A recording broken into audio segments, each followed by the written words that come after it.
Break के बाद आपका खैर मकदम है। बीएसएफ के दस्तों ने आज सुबह जिला अमृतसर के गांव राजातल के नजदीक मुश्तबा ड्रोन सरगर्मी को नाकाम बना दिया।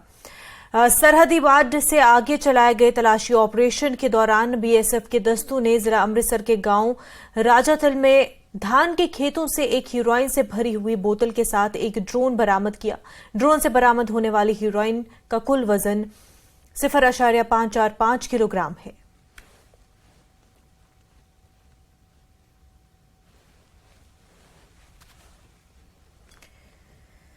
मुल्क की अपनी नवियत का पहला ऐसा प्रोग्राम जहां उर्दू सहाफत से वाबस्ता सहाफियों की हौसला अफजाई की गई और उन्हें बेहतरीन सहाफत के लिए एजाज से नवाजा गया। इस सिलसिले में आज दिल्ली के इंडिया इंटरनेशनल सेंटर में तकरीब का एहतमाम हुआ। Exchange for media Urdu journalism की जानिब से मुनक्किद हुई इस तकरीब में मुल्क में उर्दू सहाफत में बेहतरीन कारकर्दगी का मुजाहरा करने वाले 40 साल से कम उम्र के 40 सहाफियों को एजाज से नवाजा गया। यह अवार्ड साबिक chief election commissioner of India SY Qureshi के हाथों दिया गया। इस पहली जश्न सहाफत तकरीब में न्यूज 18 का डंका बजा। न्यूज 18 जम्मू कश्मीर लद्दाख हिमाचल के नाम सबसे ज्यादा 6 अवार्ड हासिल हुए।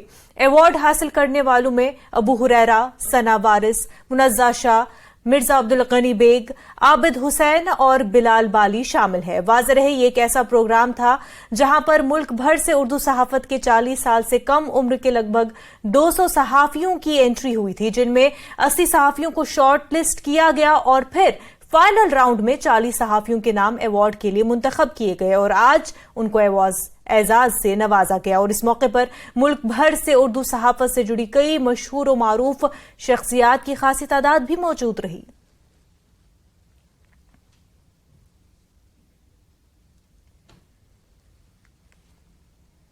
आगे बढ़ते हैं।